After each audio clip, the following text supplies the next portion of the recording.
जानू DJ happy new year नया साल के जानू नया साल के happy new year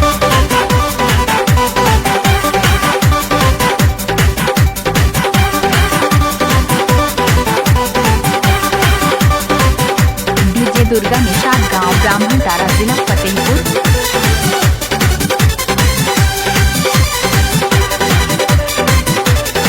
music by Durga Nishad DR। तोहफा कबूल करला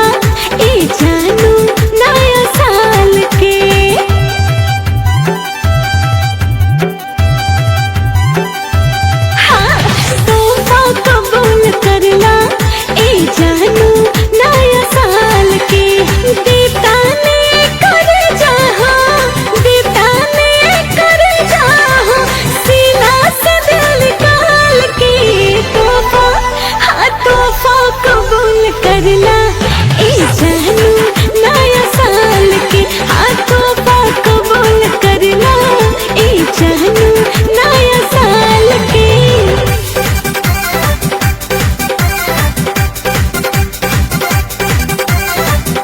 डीजे दुर्गा निषाद।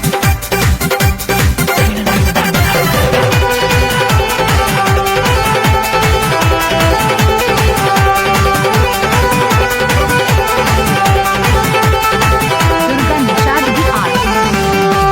साल भप देखा ये दिन बटे आए यही से कहता नी हम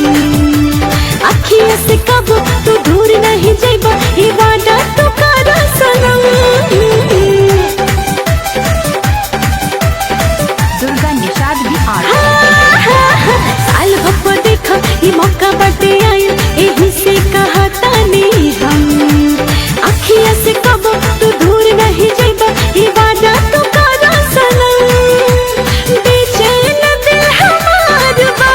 बेचैन दिल हमार बा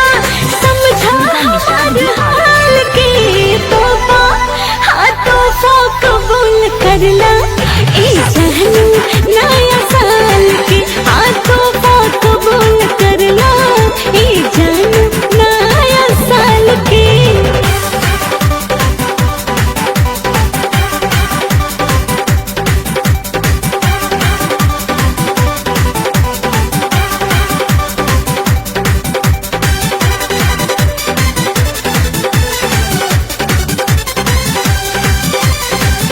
डीजे दुर्गा निषाद गांव ब्राह्मण तारा जिला फतेहपुर। कर आज वादा न बदली रादा कबो न सतैबा सनम कबो अमृता के दिल न दुखाइबा संगे रहबा जनम जनम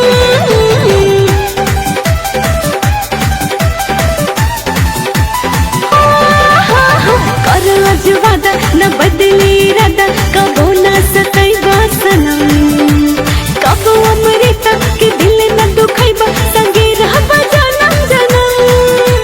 सबसे बड़ा खजाना बा सबसे बड़ा खजाना बा रखला तो हो संभाल के तोहफा हाँ तोहफा कबूल करला ए जानू नया साल के हाँ तोहफा कबूल करला ए जानू नया साल के मोबाइल नंबर 84 46 01 79 36।